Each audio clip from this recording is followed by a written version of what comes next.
오늘 주신 본문의 말씀 가지고 명의는 진통제를 쉽게 처방하지 않는다.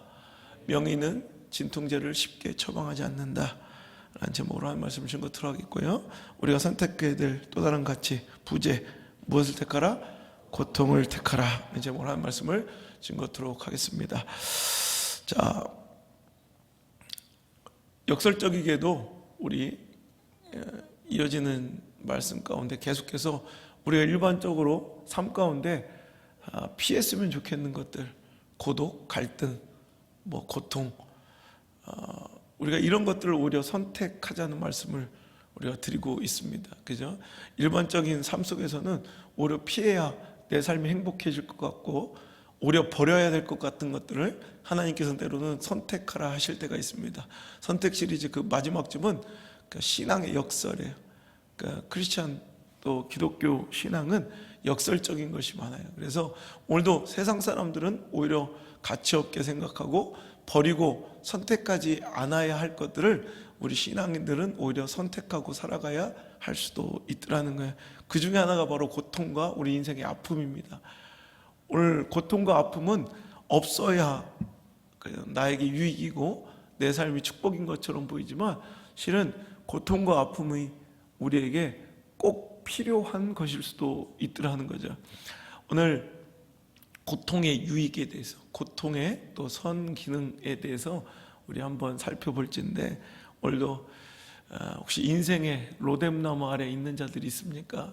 지치고 피곤하여 정말 영적으로 승리와 성장을 누리다가 엎어지고 넘어지며 절망한, 또 인생 가운데 쓰러지고 고통 중에 허덕이고 신음하고 있는 자들이 있었다면 오늘 이 말씀을 통해 다시 한번 회복되는 역사가 있길 바라고요.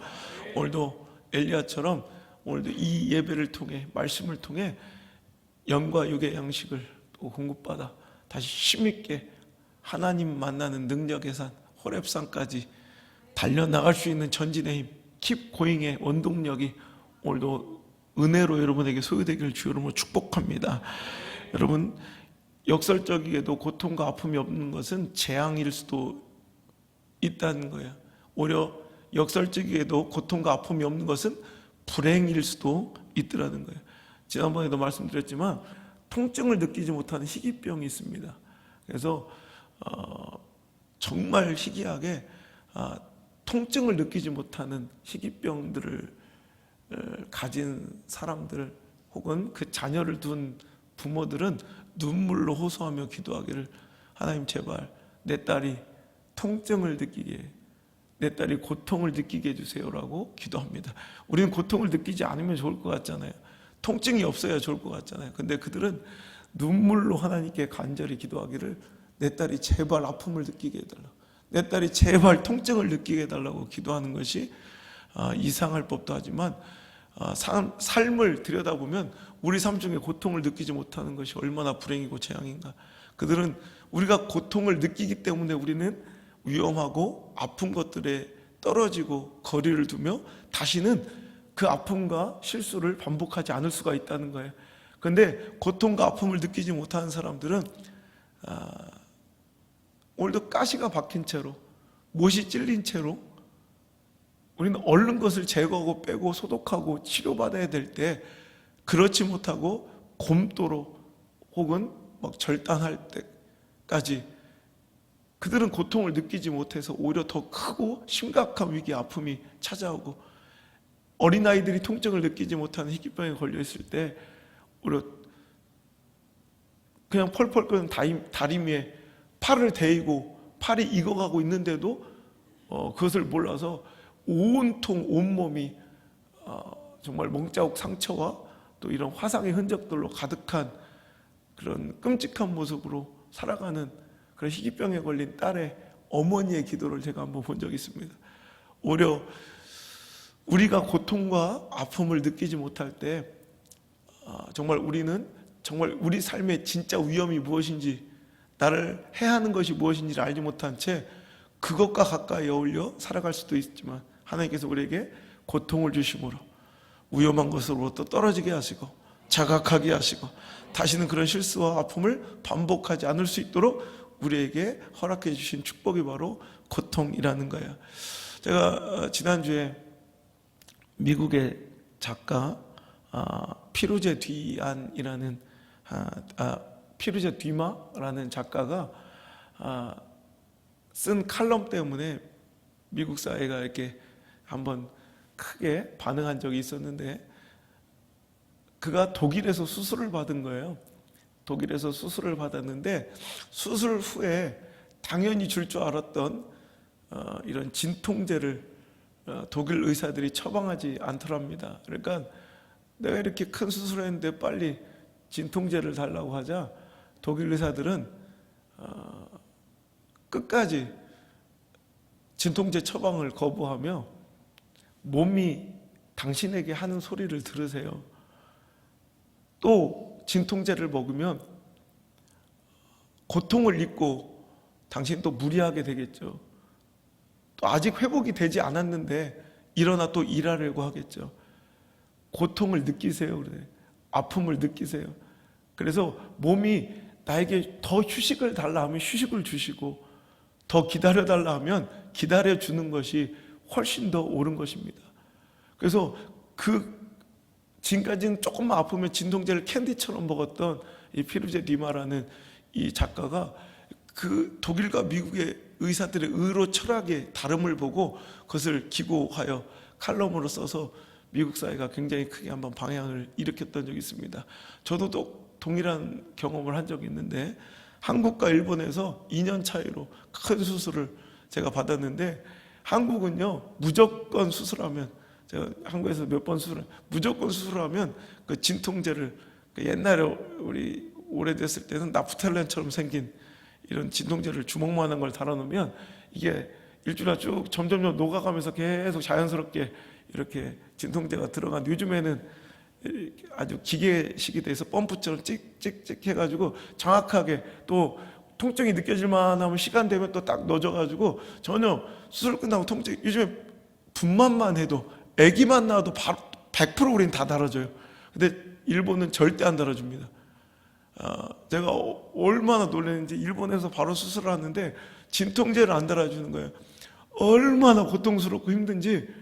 그래서 뭐 이런 놈의 나라가 다 있나. 그런데 나중에 지나고 나니까 진짜 회복은 오히려 훨씬 더 일본이 빠르고 후유증도 없고, 오히려 진통제를 맞고 고통을 이제 덮어버린 것보다 오히려 고통을 느끼면 내 몸 상태가 어떻게 변화되고 진행되고 있는지를 정말 다 느끼는 것이 오히려 훨씬 더 축복이라는 거예요. 그래서 오늘 말씀의 제목이 여기서 나왔어요. 명의는, 진짜 좋은 의사는 진통제를 잘 주지 않습니다.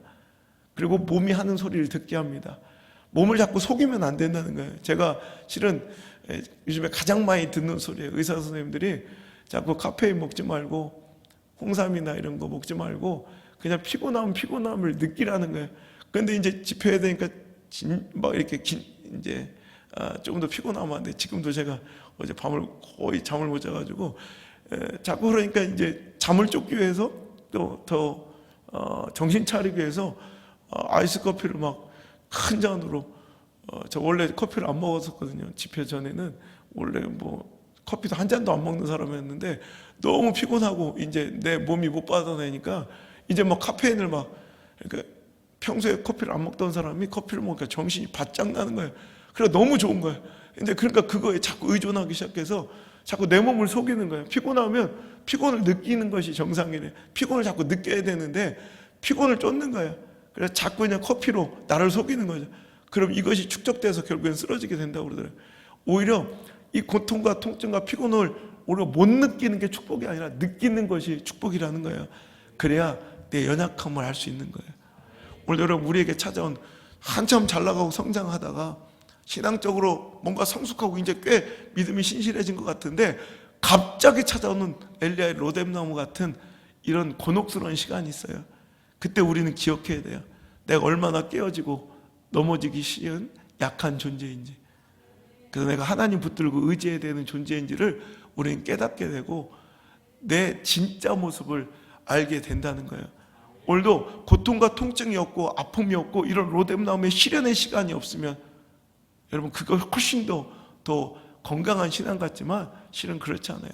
엘리야는요, 방금 전까지 갈멜 산상에서 바알 가세라 선지자 850대 1로 맞짱 떠서 하늘에서 제단에 불이 떨어지고 3년 반 동안 비가 내리지 않던 가물고 메마른 땅에 그의 기도로 비가 쏟아졌던 능력의 지도자예요. 방금 전까지 그가 옳은 말, 하나님의 말씀을 제대로 직언하고 선포한 뒤에 그가 숨어 지냈던 그리시네가에 까마귀가 음식을 날라다 주고 오늘도 그에게 공급했던 기이한 초자연적 기적을 경험했던 사람이에요. 여러분, 이제 기근과 흉년 중에 죽을 수밖에 없는 사르밧 과부에게 오늘도 한 줌의 밀가루를 갖고 와라 당당하게 얘기하며, 그럴 때 당신의 집에 절대로 기근이 끝날 때까지 이 가루와 기름이 마르지 않을 것이라고 하나님의 말씀을 당당하게 선포할 수 있었던 그런 종이고, 그런 기적을 맛보았던 자예요. 또 그 아들이 죽었을 때 그를 살려줘, 정말 기적과 능력의 종이에요. 근데 그의 진짜 모습을 보세요.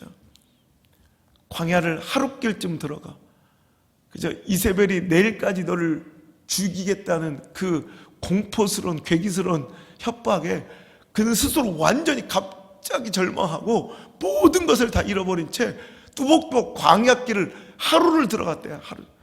여러분, 하루 종일 사막을 걸어갔다는 거예요. 사막 중심으로 하루 종일 걸었다는 거예요. 이건 자살행위예요.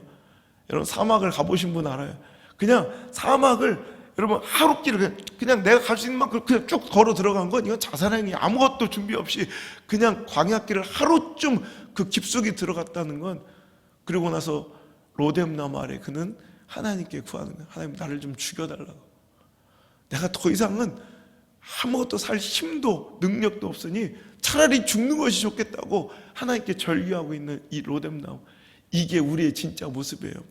하나님의 능력과 권세로 나는 오늘도 큰 일을 해나가며 오늘도 하루하루를 내가 능력 있게 힘 있게 살아가는 것 같지만, 오늘도 진짜 나의 현실의 이 모습은 나는 슈퍼맨이 아니었다는 거예요. 나는 연약하고 오늘도 넘어지고 언제든지 깨어질 수밖에 없는 연약한 존재였음을 그가 발견하게 될 때, 하나님께서는 그 로뎀나무 아래서 먹이시고 쉬게 하신 후에 진짜 하나님께서 그에게 맡기실 거룩한 능력의 사역을 그에게 허락해 주시더라는 거예요. 우리 인생에도 로뎀나무의 선택이 필요합니다. 우리는 절대로 인생을 완벽하게 한 걸음으로 달려갈 수 있는 그런 존재들이 아니에요. 오늘도 끊임없이 오늘도 아픔과 고통과 여러 가지 실망스러운 모습들 가운데 오히려 내 모습이 너무나도 꼴보기 싫고 내 처지와 상황이 너무나도 처절하고 실패하는 그 로뎀나무 아래서 오늘도 나의 존재를 인식하는 거예요. 그리고 하나님을 기대하는 거예요. 하나님의 은혜와 능력을 오늘도 호소하는 거예요. 그래서 또 한 걸음 한 걸음 keep going, 전진할 수밖에 없는 우리의 인생임을 기억하시고요. 오늘 로뎀나무를 만났습니까? 그곳이 역설적이게도 로뎀나무는 한 인간의 가장 처절한 실패의 밑바닥이기도 하지만, 역설적이게도 로뎀나무는 회복과 승리의 시작점이기도 합니다. 오늘도 그 로뎀나무 아래서 오늘도 다시 한번 회복하시는 그런 아름다운 주의 종들 되시기를 주의 이름으로 축복합니다.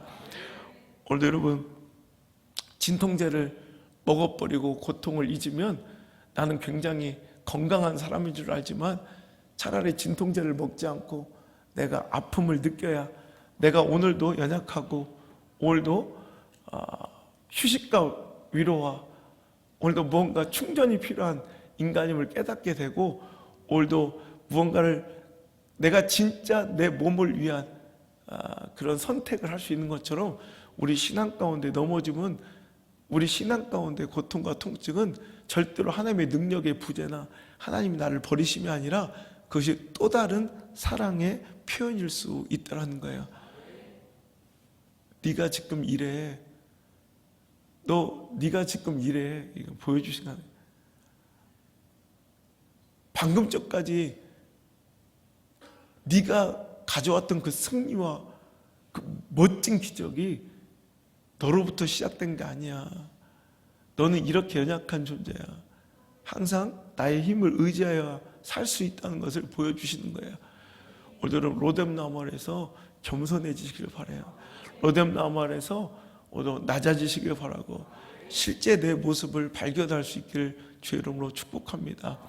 구정물도 잠잠하게 오래도록 놔두면 꽤 맑아 보여요. 그리고 부족물을 착각하는 거지. 나는 꽤 괜찮은 인간인 줄, 나는 꽤 신실한 인간인 줄, 나는 절대 변함없고 신실한 믿음인 줄 착각하는 거예요. 그럴 때 하나님께서는 로뎀나무 아래 세우시고 통증과 아픔 속에서 내가 얼마나 하찮은 인간이었음을 또 깨닫게 되고, 오늘도 겸손하게 주님 따라 갈 수 있는 올바른 신앙, 인생의 방향 점검이 일어나는 곳이 바로 로뎀나무 아래예요. 로뎀나무 아래에서 하나님의 마음을 오해하지 마시고, 하나님이 나를 버리셨구나, 하나님 나를 이제 미워하신다 생각하지 마시고, 그때 겸손해지고 낮아지며 오늘도 올바른 인생의 방향 전환이 일어날 수 있기를 주의 이름으로 축복합니다. 그 시간에 하나님 의지하고 오늘도 그 능력을 사모할 때, 공급하실 그 위로를 기대할 때 당신의 인생은 실패가 아닌 능력과 이전에 맛보지 못했던 최고의 축복과 성장으로 이어질 위대한 인생의 신앙의 변곡점이 바로 그 자리일 수도 있다는 것입니다. 역설적이어도 우리 신앙인들의 가장 약한 그때가 사도 바울의 고백처럼 가장 강할 때입니다. 그 약함을 통해 그리스도의 능력이 우리에게 임하며, 그 약할 때 하나님의 능력이 온전하여지며, 그래서 우리는 약함을 떠나가게 해달라고, 이 실패와 고통을 나에게서 없게 해달라고 하나님께 진통제를 요구하지만 하나님은 진통제를 주시지 않아요. 이미 내 은혜가 내게 족하도다 하시며 그 약함과 고통과 통증과 아픔을 그냥 누리라고 하십니다. 오늘도 쉽게 여러분 진통제로, 인간적 방법으로, 오늘도 인간적 관계의 즐거움으로, 오늘도 사람의 여러 가지 인본주의적 여러 가지 시스템과 프로그램으로 우리의 아픔과 우리의 통증과 우리의 연약함을 덮어버릴 것이 아니라, 우리는 그 약함을 직시하고 느끼며 그때마다 주님께 의지하고 나가야 할 줄 믿습니다. 오늘도 여러분 이 로뎀, 이 강건했던 지도자, 영적 지도자 엘리야가 어떻게 이렇게 하루아침에 연약한 존재로 전락할 수 있었을까요? 여러분 오늘 엘리야가 이렇게 연약한 존재의 모습으로 로뎀나무 아래 있는 이유와 해결책을 한번 찾아볼 텐데, 해결은 항상 근원을 찾을 때 해결이 있는 거예요. 오늘 왜 이런 일이 벌어졌는지에 대한 이유를 알 때 처방이 이루어질 수가 있더라는 거예요. 그러니까 정확한 치료는 정확한 진단과 처방에서 시작된다는 거죠. 자, 오늘 말씀을 볼까요? 자, 오늘 엘리야에게 이세벨의 위협과 협박이 찾아왔습니다. 뭐 이런 건 다 아는 얘기니까 그냥 넘어가고요. 오늘도 이세벨이 자기가 두루와 시돈 땅부터 함께 데려왔던 혼수품 같았던 자기 믿었던 우상 바알과 아세라 선지자를 오늘도 갈멜산상에서 엘리야가 다 박살내고 처단하고 죽인 얘기를 남편에게, 왕궁에 있었던 이세벨이 듣자 열이 받았어요. 이세벨은 자기가 믿는 이 우상을 숭배하고 섬기기 위하여 이 땅의 주의 종을 다 치고 죽였던 그런 무시무시한 존재예요. 이런 잔혹무도한 여자예요. 그런 여자가 이를 갈며 오늘도 섬뜩한 경고를 엘리야에게 보내죠. 너 내일까지 내가 너 죽여버린다고. 그죠? 똑같은 얘기를 해도요, 그죠? 누가 하느냐에 따라서 다르다. 저 같은 사람은 욕을 해도 귀엽다고 그래요. 그래, 저는 막 욕을 해도 욕 좀 더 해달라고 막 악의가 없으니까 그냥 하면 뭐 욕 귀엽다고 막 그러대. 다 여기만 안 그러지? 근데 여러분 이 잔혹무도한 이런 여자는 똑같은 얘기를 해도 뭐래, 내일까지 너 안 죽이면 내가 죽겠다는 얘기예요. 내일까지 너 죽이지 않으면 내가 죽겠다는 거예요. 내가 신들의 저주에 저주를 받겠대요. 이런 무시무시한 얘기를 듣자 이제 엘리야는 이제 심하게 이제 상황 속에서 절망하고 오늘도 도망치기 시작하는데, 오늘 말씀 볼까요? 자, 3절의 말씀. 자, 그가 이 형편을 보고 일어나 자기 생명을 위하여 도망하여 오늘도 로뎀나무 아래로 광야길로 이제 도망가는 거예요. 오늘 여기서 그의 실수가 나오는 거예요. 오늘 여러분, 이 엘리야가 이렇게 강건하고 믿음의 종 엘리야가 로뎀나무 아래에서 죽기를 청하는 나약하고 비리비리한 존재가 될 수, 이런 쪼다 같은 연약한 모습으로 살 수밖에 없는 이유는 시선의 실수예요. 자, 그가 지금 어디를 본 거예요? 이 형편을 보고. 여러분, 우리는 형편과 상황을 보면 늘 절망할 수밖에 없는 존재예요. 우리는 형편과 상황을 보서는 안 돼요. 우리는 하나님을 바라봐야 되죠. 우리는 맨날 골리앗의 키를 재고 앉아있다고. 6규빗 한 뼘이나 되는 홍해의 깊이를 재고 있다고. 너무너무 시퍼렇게 깊은 홍해. 미디안과 아람 군대의 숫자를 세고 있다고. 여리고성의 두께를 재고 있다고. 여러분, 우리는 상황과 형편을 바라봐야 될 사람들이 아니라 하나님의 능력을 바라보고 하나님의 도우심을 바라봐야 돼요. 그럴 때 항상 우리에게 능력이 있다는 거죠. 오늘 그는 잘못된 시선으로 살았기 때문에 절망하는 거예요. 오늘 형편이 극악무도했기 때문에가 아니라 오히려 형편과 처지와 상황은 18장이 더 심해요. 홀로 아무런 보호자 조치나 장치도 없이 여러분 적진으로 나를 죽이러 찾아다니는 앞에 선 거예요. 850명의 바알과 아세라 선지자 가운데 선 거예요. 여러분, 그런데 그는 쫄지나 담대해요. 절망하지 않아요. 왜? 하나님의 능력을 보았기 때문에. 아멘? 근데 하나님의 능력과 권세와 도우심을 바라보고 있을 때는 담대했어요. 근데 오늘 한 여인의 이야기에 그는 완전히 쫄아버리고 얼어버리고 완전히 절망하게 쓰러져요. 오늘 이 형편을 보았기 때문에 그래요.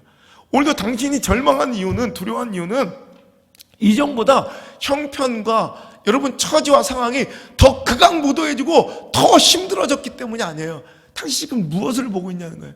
당신도 엘리야처럼 형편을 보고 있지 않습니까? 가능성을 보고 있지 않습니까? 오늘도 확률을 보고 있지 않습니까? 오늘도 내 처지와 꼬라지를 보고 있지 않습니까? 그럴 때마다 우리는 늘 오늘도 힘들고 절망해요. 마치 엘리사의 사환처럼 도단성에 갇혀있는 아람 군대로부터 포위당한 이제 이런 처절한 상황과 형편을 보니 엘리사의 종은, 엘리사의 사환은 벌벌 떠며 절망하죠. 절규하죠. 아, 내 주여, 우리가 이제 죽게 되었나이다. 상황 형편 보니까 그래요.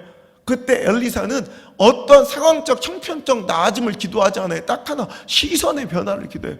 주여, 저 눈을 열어 보게 하여 주옵소서. 이제 주님의 능력을, 주님의 도우심을, 하나님의 시퍼렇게 살아계심을 바라보기 시작하는 거예요. 그의 영의 눈이 열리자 무엇을 봅니까? 이제 지금까지는 내 처지, 형편, 문제, 어려움, 답답한 근심, 오늘도 그 조건들을 바라보면 나는 이 도단성에 갇혀있어 길도 없는데 퇴로가 차단되었는데 아람 군대로 꽁꽁 싸매어 포로당해 있는 이 현실, 나를 죽이러 온 아람 군대의 그 어마어마한 숫자에 그가 절망하고 주눅들어 있지만 이제 영의 눈을 열어 시선을 달리하니 나를 도우시려고 지금 파송하신 하나님의 군대, 하나님의 불말과 하나님의 불병거가 산 위에 가득함을 바라보게 되니 그가 더 이상 절망하지 않아요. 오늘도 여러분, 엘리사와 사환의 상황과 처지와 형편은 동일해요. 똑같은 대적으로부터 똑같은 곳에 갇혀있지만 한 사람은 절망하고 한 사람은 담대해요.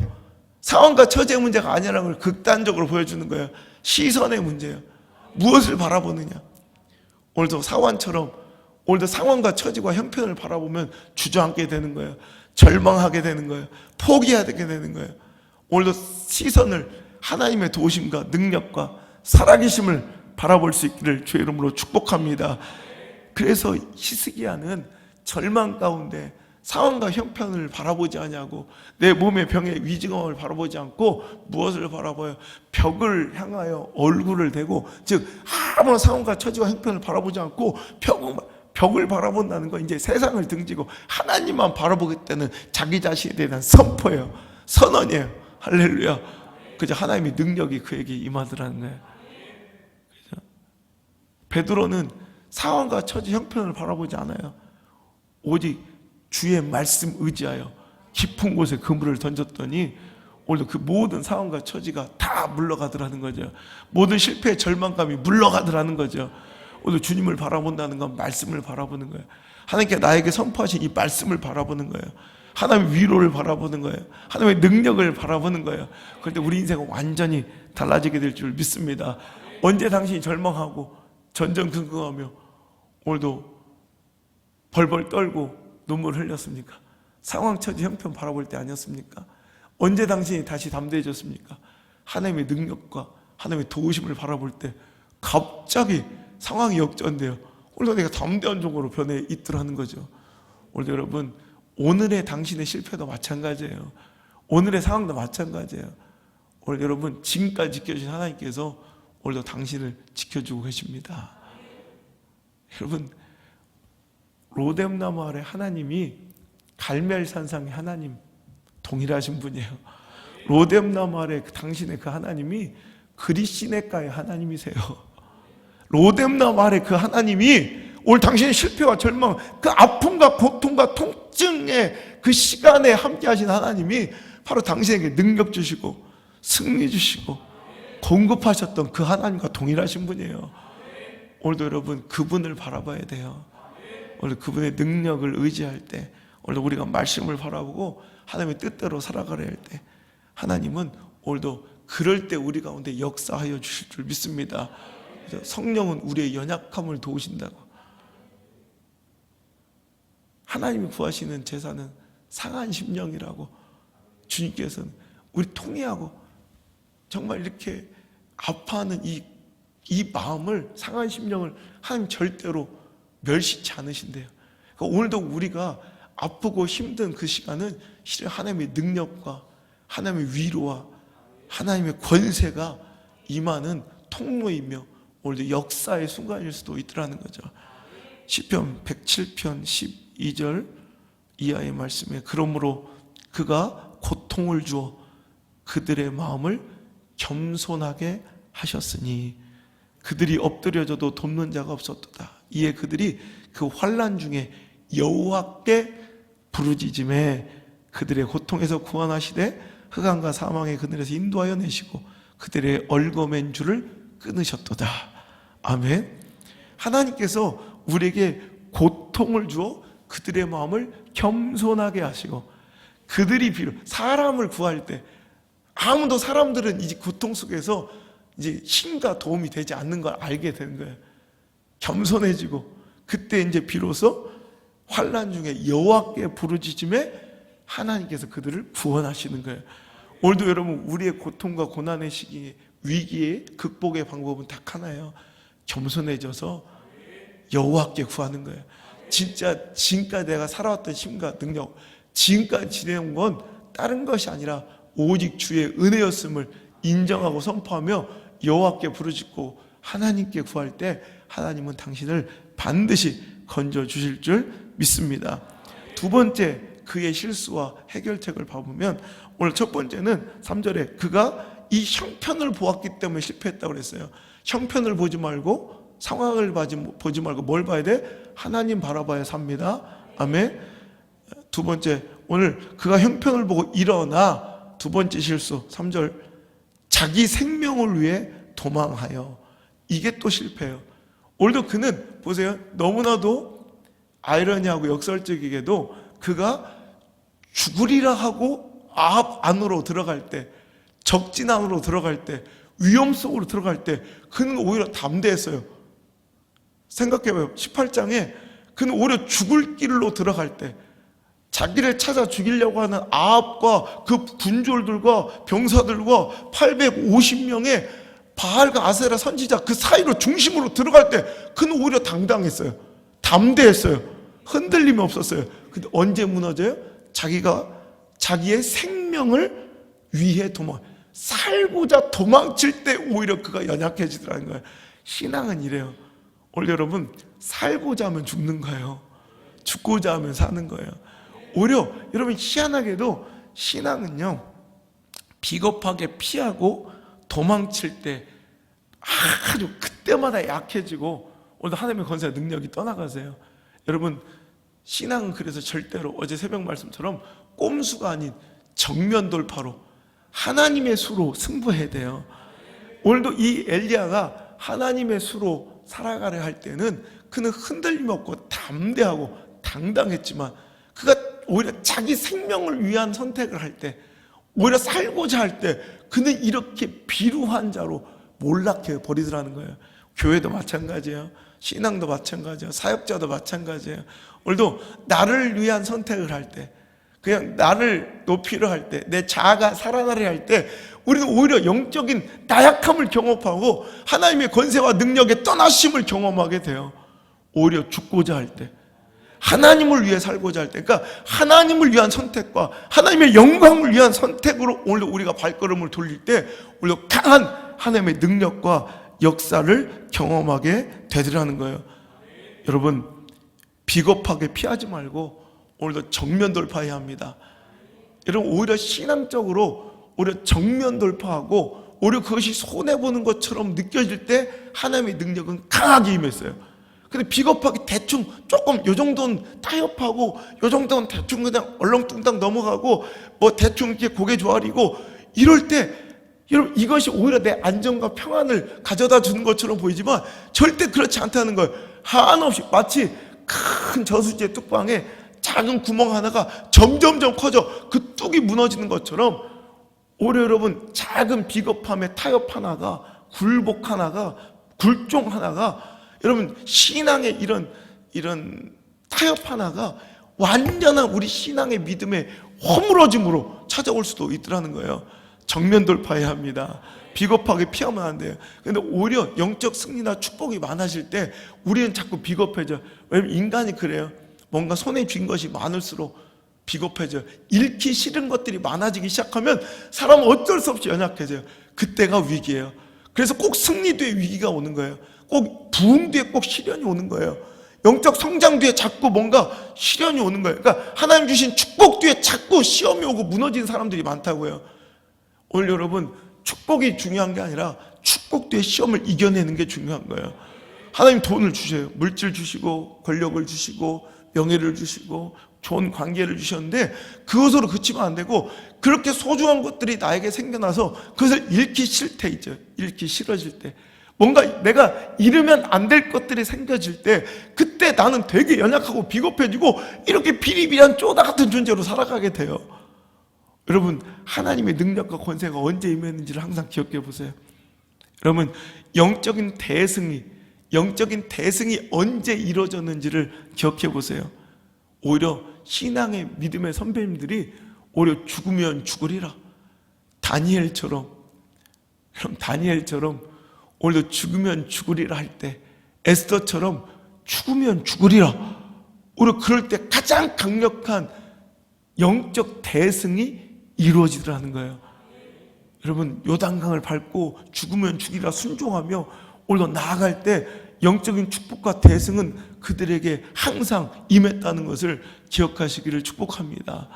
오늘도 누가 봐도 현실적으로는 안 되는 일들인데 피해가지 않고 돌아가지 않고 정면 승부하며 오늘도 모든 정들고 익숙한 것들을 버리고 포기할 때 아브라함에게 축복이 임하고, 이삭을 바칠 때 아브라함에게 오히려 축복이, 그 자녀들과 자손들에게 축복이 임하고, 오늘도 내가 가장 소중하게 생각했던 내 배경과 지식과 내가 소중하게 여겼던 인간적 스펙을 똥처럼 배설물처럼 버려버릴 때 그에게 하나님의 능력이 사도 바울에게 임하더라는 거예요. 오늘 우리가 여러분 절망한 이유는 나를 위한 선택, 오히려 자기 생명을 위하여 살고자 하니 죽더라는 거죠. 오늘도 예수님께서 말씀하시죠.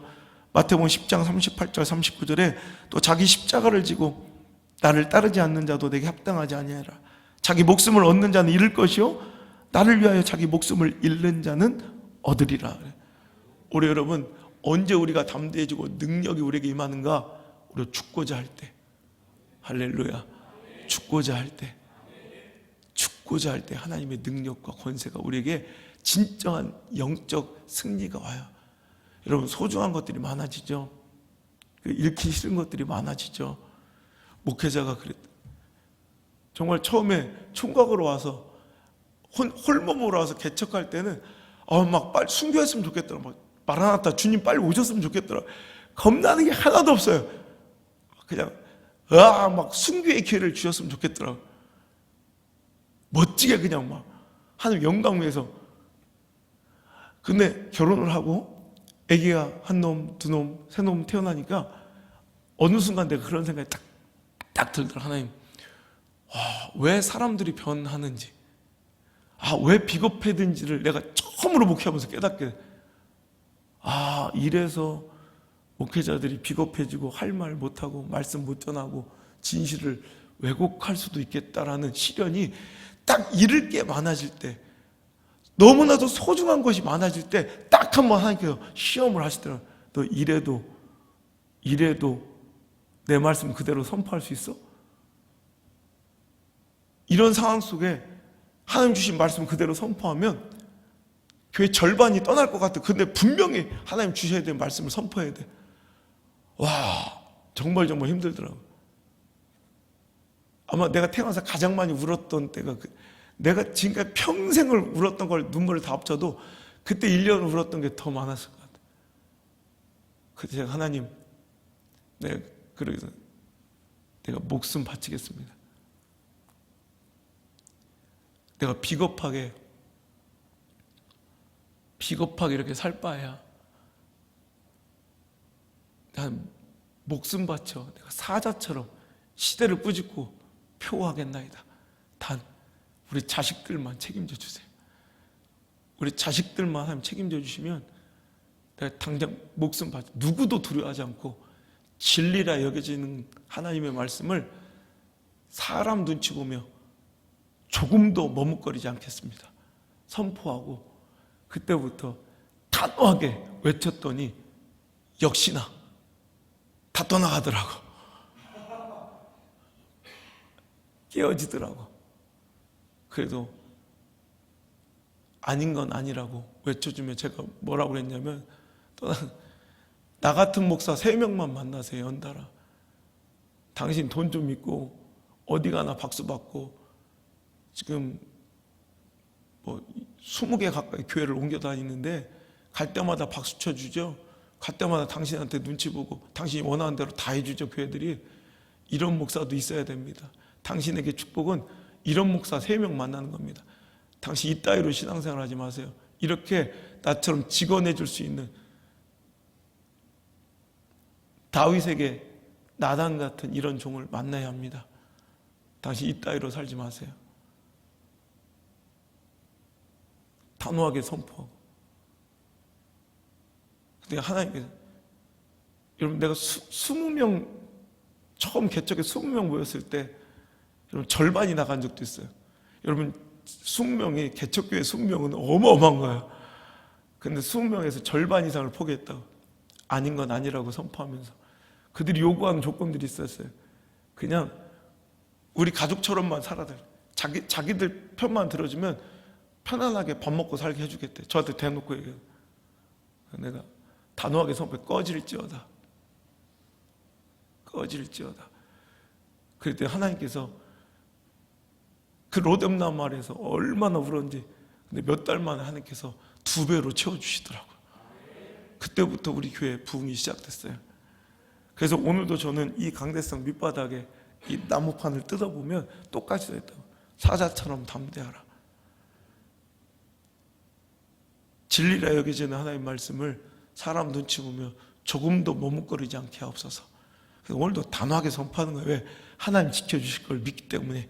죽으면 죽으리라 나갈 때 하나님께서는 반드시 우리 가운데 여러분 능력으로 역사하여 주실 줄 믿습니다. 여러분 지난주에 지난주에 미국 트럼프 대통령이 미국 의회 연설 중에 감동적인 장면이 나왔죠. 특별 초청을 했던 두 사람이 굉장히 화제가 되었는데, 하나는 북한에 여행 갔다 잡혀서 돌아와 거의 바로 죽어버린 윈비어라는 대학생 청년의 아버지와, 또 하나 초청받은 갑자기 동양인 하나가 녹발을 짚고 탁 일어나서 모든 의원들의 기립박수를 받았던 지성호라는 청년이 있어요. 봤어요?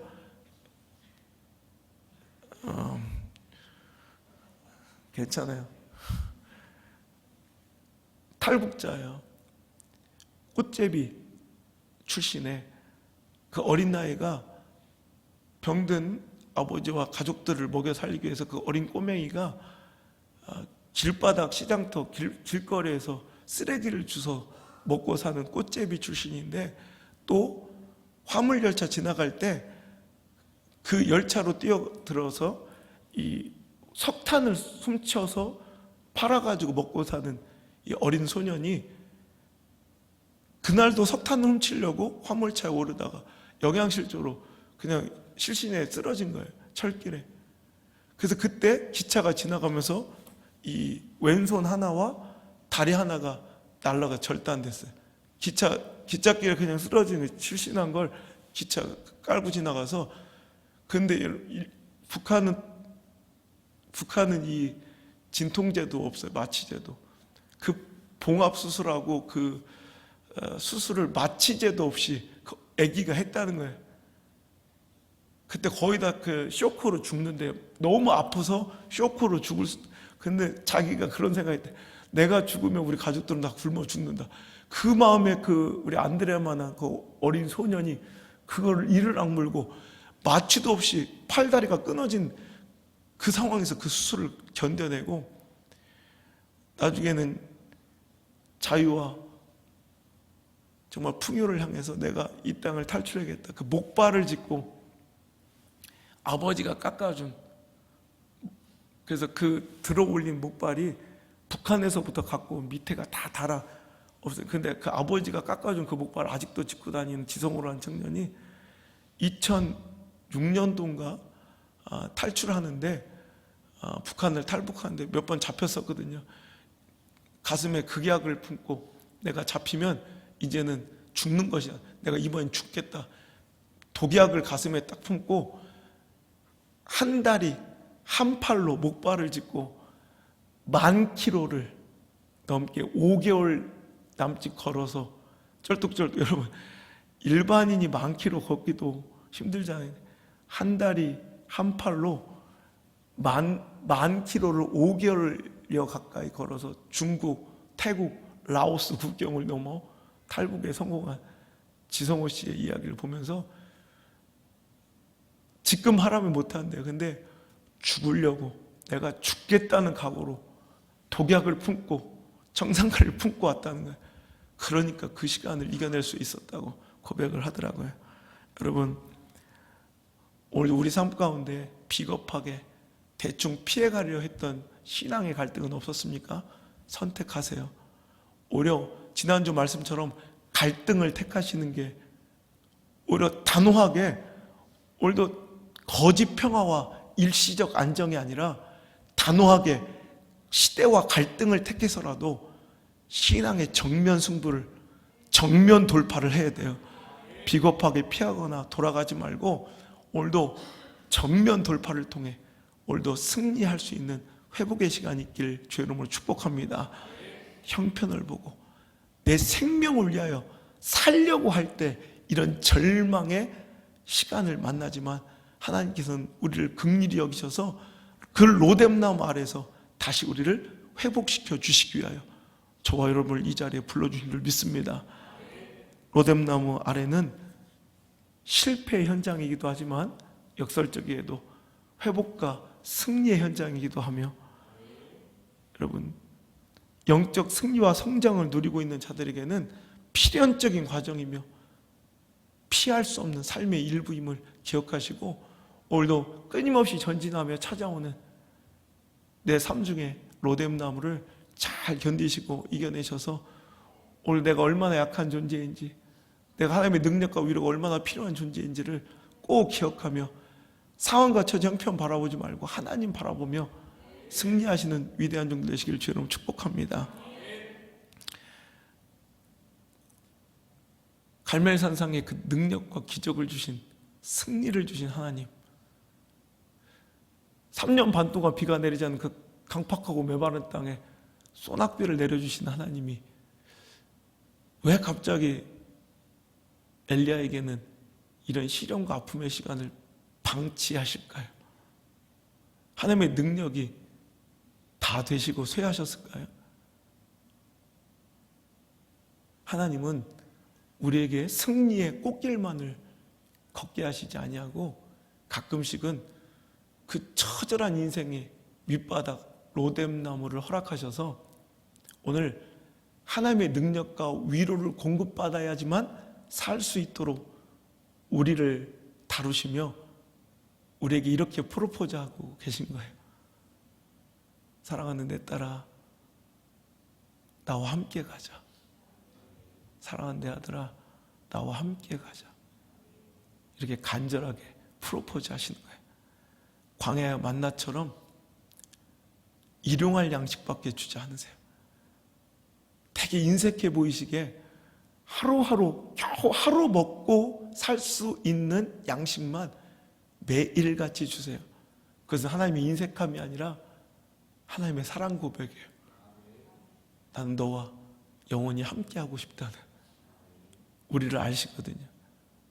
우리 충분히 형통하게 하실 수 있고, 승리만 주실 수 있고, 풍족함만 주실 수 있고, 강건함을 주실 수 있는 능력의 우리 아버지시지만, 그렇게 하면 우리는 곧 그 힘으로, 그 물질로, 그 행복의 즐거움에 하나님을 등 돌리고 떠나갈 걸 알기 때문에 하나님은 꽃길만 주시지 아니하고 로뎀나무를 우리에게 허락하셔서 끊임없이 하나님의 위로와 능력을 구하며 하나님과 더불어 동행하며 살아가길 원하시는, 오늘 하나님의 음성을 듣고 갔으면 좋겠어요.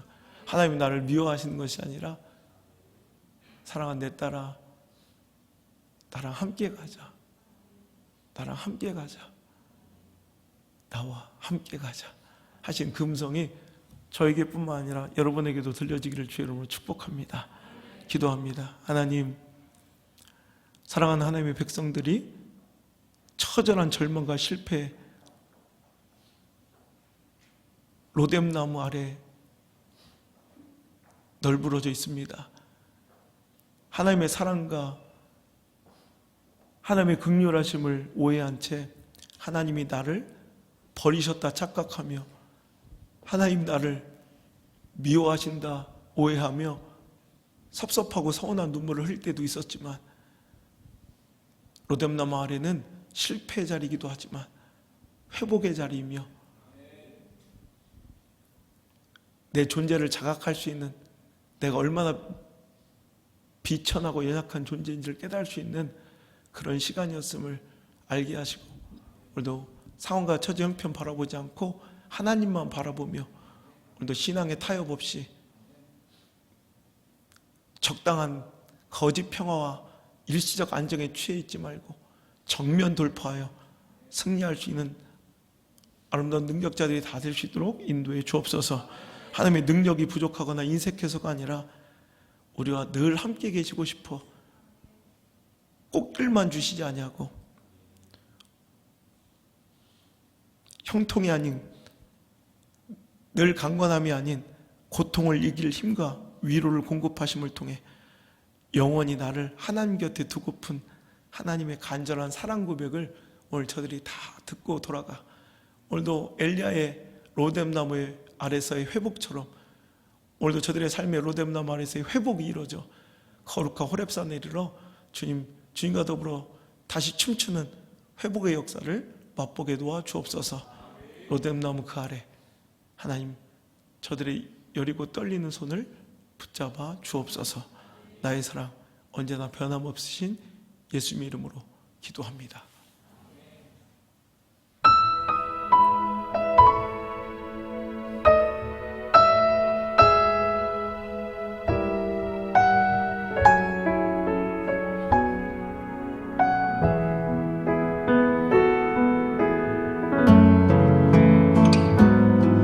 내가 스스로 광야에 들어가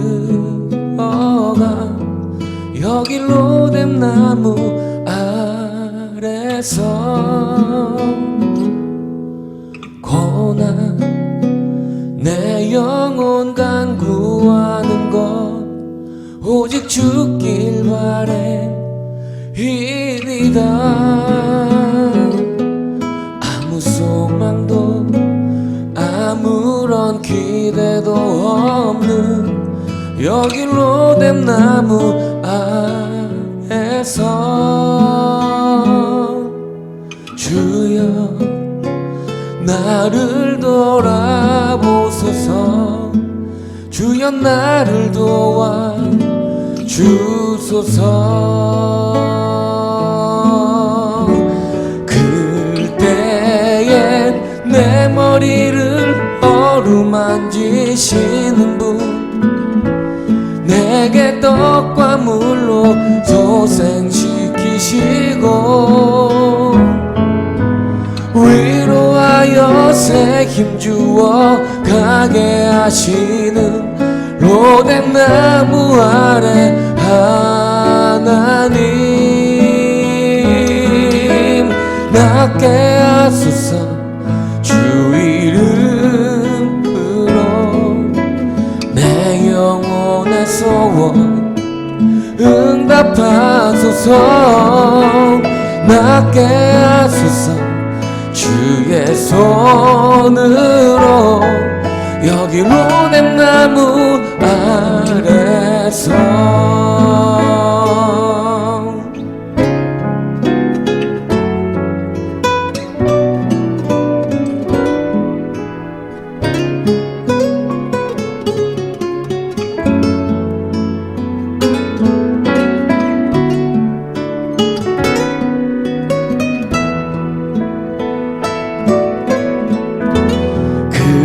그때엔 내 머리를 어루만지시는 분 내게 떡과 물로 소생시키시고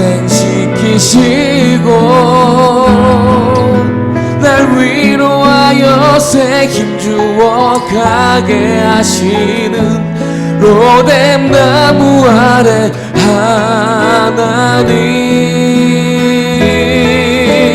낫게 하소서 주 이름으로 내 영혼의 소원 응답하소서 낫게 하소서 주의 손으로 여기 로뎀나무 아래서 낫게 하소서 주 이름으로 내 영혼의 소원 응답하소서 낫게 하소서 주의 손으로 여기 로뎀나무 아래서 여기 로뎀나무 아래서 여기 로뎀나무 아래서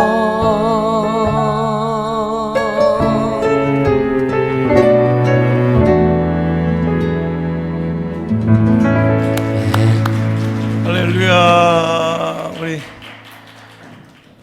깜짝 놀랐죠. 우리 로뎀나무 아래서 우리 원작자 우리 유은성 전도사가 이렇게 와서 자, 또 우리 탤런트 김정화 사모님이 어제 밤에 왔어요. 그래서 같이 제가 실은 목회를 포기할 뻔한 정말 어렵고 힘든 시절에 로뎀나무 아래서 이 찬양이 저한테는 로뎀나무였고 또 이렇게 힘든 광야를 또 지나갈 때 우리 귀한 아우를 주셔서 얼마나 행복한지 몰라요. 좀 만남으로 이루하신 하나님, 당신의 떡과 물도 다 준비되어 있어요. 그래서 걱정하지 마시고 어저께도 우리 같이 밥 먹으면서 얼마나 신기한지 하나님 참 대단하신 분이다. 그때 정말 하나님께서는 큰 축복 달려갈 호렙산 앞에서 꼭 로뎀나무를 두세요. 그러니까 당신의 그 로뎀나무 아래는 절대 절망과 실패 현장이 아니라 큰 축복과 위대함이 시작된 시작점이에요. 제가 딱 그랬거든요. 하나님께서 그걸 이겨내니까 버텨내고 견뎌내니까 하나님께서 저를 바깥으로 나가 사역하게 하시고 이렇게 해서 또 때가 되니 우리 아우를 만나게 하고 그래서 또 유명한 아우 있으니까 좋더라고. 어제 내가 그 횟집을 수십 번도 더 갔는데 나는 사이다 환타 주거든. 가면 목사님 오셨냐고. 근데 갑자기 전복, 막 굴, 해삼, 멍게 막 어저께 막 나오더라고. 그래서 어저께 또 위로받고 또 힘있게 또 걸어가려 합니다. 여러분도 함께 갑시다.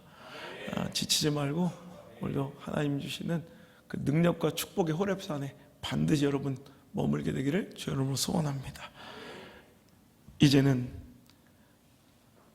역전승의 주인 되시는 예수 그리스도의 크신 은혜와 나를 결단코 버리지 않으시는 우리 아버지 하나님의 크고 놀라운 사랑과 나를 고아처럼 과부처럼 버려두지 아니하시고 꼭 필요한 은혜와 능력을, 위로를 이른 비처럼 늦은 비처럼 공급하여 주시는 보혜사 성령님의 그 존귀한 능력과 위로의 손길이 오늘 자리에 나와 다른 곳에서 힘과 위로 구걸하지 아니하고 로뎀나무 아래서 하나님 바라보고 하나님의 능력을 구한 이제 회복이 시작된 하나님 백성들 머리 위에와 저희의 가정과 생업의 터전과 모든 삶의 그 발걸음마다 이제부터 떠나가지 마시고